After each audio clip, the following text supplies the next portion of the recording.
including the nominated members, are eligible to cast their votes. There are 788 electors, 245 from Rajya Sabha and 543 from Lok Sabha. There are 6 vacancies in Rajya Sabha and 1 vacancy in Lok Sabha. Thus, there are 781 electors. The polling for the Vice Presidential Election 2025, which commenced at 10 a.m. today, the 9th of September 2025, in room number F101 Vasudha, first floor, Parliament House, New Delhi, closed at 5 p.m. Out of the 781 electors, 767 electors cast their votes before closure of the poll, that is 5 p.m. The total elector turnout was accordingly 98.2%. Only one ballot box was used for the poll, which was sealed immediately after the close of poll at 5 p.m. in the presence of the authorized representatives of the contesting candidates and election observers. The counting of votes commenced at 6 p.m. The ballot box was opened in the presence of the authorized representatives of the contesting candidates, election observers, and the counting officers, whom I had appointed to assist me in counting of votes. The ballot papers taken out were first scrutinized. The valid and invalid ballot papers and one postal ballot paper was also received, were segregated, and the valid ballot papers were distributed according to the first preference vote secured by each candidate. The postal ballot has been treated as returned and cancelled, as the elector declined to cast his vote. 767 votes were polled, out of which 752 were valid and 15 were invalid. The quota sufficient to get a candidate elected as Vice President was determined by dividing the total number of first preference votes secured by both the candidates by 2 and then adding 1 to the quotient. The said quota was 377. As all of you are aware, the value of votes for the presidential election is 1. Shri Buchi Reddy Sudarshan Reddy has secured 300 first preference votes and Shri C.P. Radhakrishnan has secured 452 first preference votes. As the first preference vote secured by Shri C.P. Radhakrishnan was greater than the requisite quota, in pursuance of provisions contained in Section 11 of the Presidential and Vice Presidential Elections Act 1952, 31 of 1952, read with Rule 35 of the Presidential and Vice Presidential Election Rules 1974, I बड़ी खबर, उपराष्ट्रपति चुनाव में NDA की बड़ी जीत हो गई है। ये बड़ी जानकारी, एनडीए प्रत्याशी सीपी राधाकृष्णन की जीत हो गई है। विपक्षी उम्मीदवार बी सुदर्शन रेड्डी हार गए हैं। तो उपराष्ट्रपति चुनाव के नतीजे आ गए हैं, इसमें एनडीए की बड़ी जीत हो गई है। विपक्ष के उम्मीदवार इसमें हार गए हैं। एनडीए प्रत्याशी सीपी राधाकृष्णन की एक बड़ी जीत हुई है।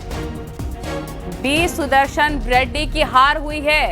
ये बड़ी और अहम जानकारी इस वक्त न्यूज 18 आपको बता रहा है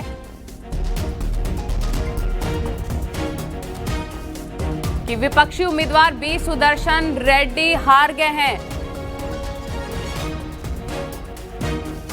एनडीए की बड़ी जीत हुई उपराष्ट्रपति चुनाव में।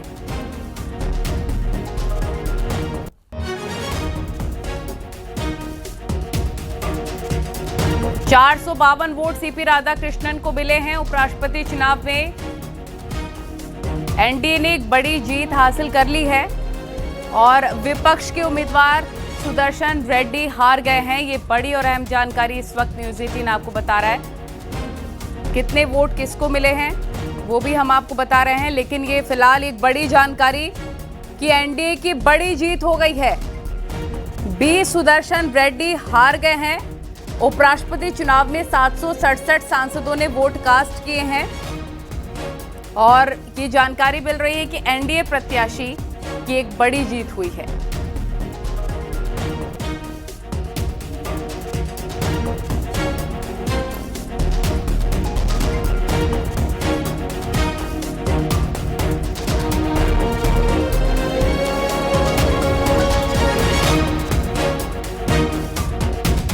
अनुपम हमारे सहयोगी लाइव हमारे साथ जुड़ गया न्यूज रूम से। अनुपम, एक बड़ी जीत हुई है यहाँ पर एनडीए के उपराष्ट्रपति चुनाव में।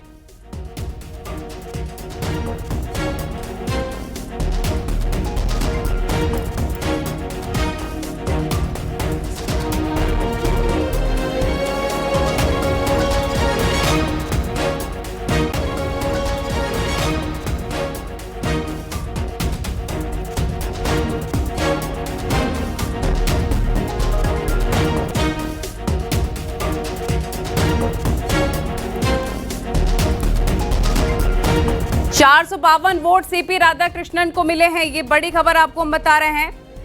एनडीए की बड़ी जीत।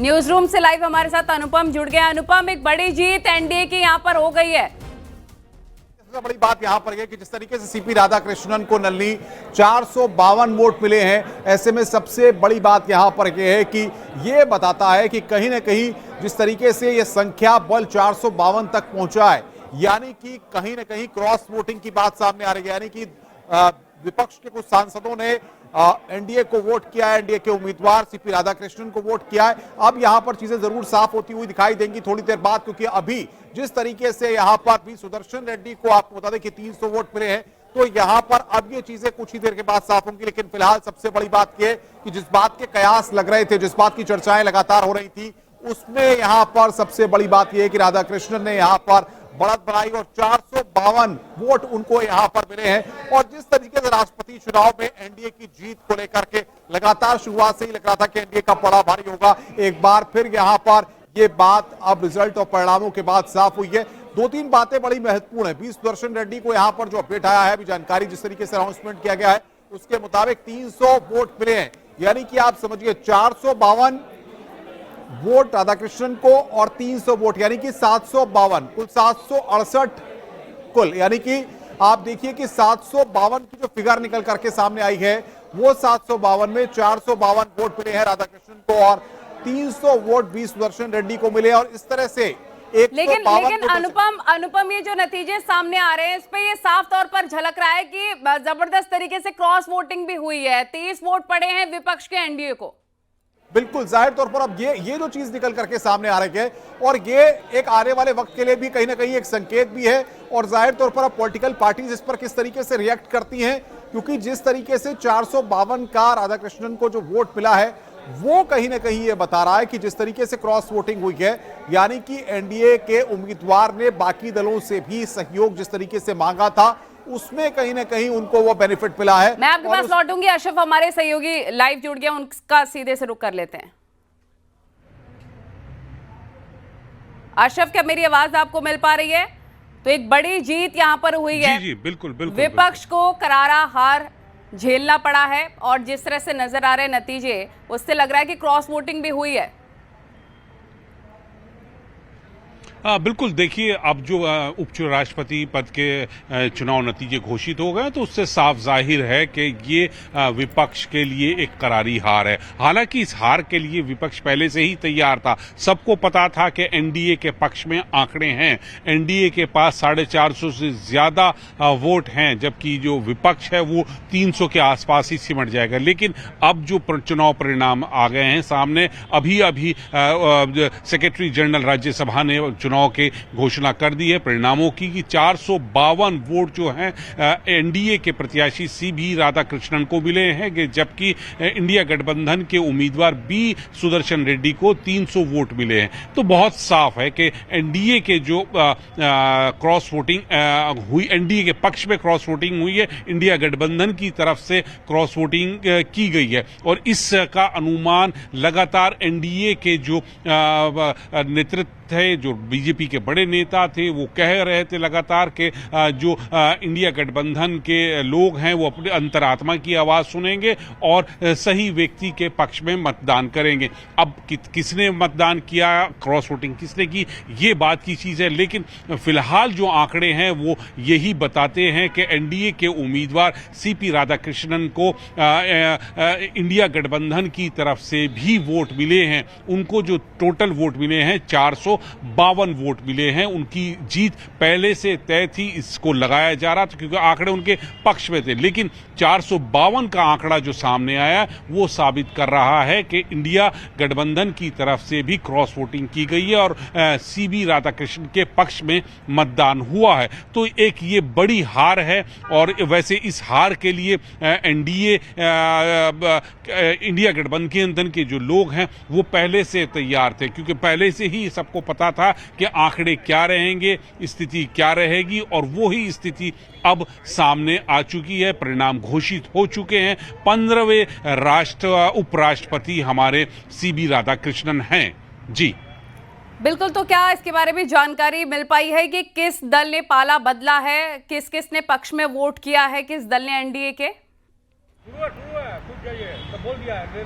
नहीं, देखिए ये अभी इतनी जानकारी नहीं मिली है क्योंकि अभी अभी जो परिणाम हैं वो घोषित किए गए हैं। तो ये जो बाद में ये प्रक्रिया ये बाद में स्थापित हो जाएगा कि क्रॉस वोटिंग किसने की गई है, क्योंकि एक चीज इसमें आपको मैं बता दूं कि इसमें इस चुनाव में उपराष्ट्रपति के चुनाव में एक बहुत चीज साफ होती है, विप नहीं होती।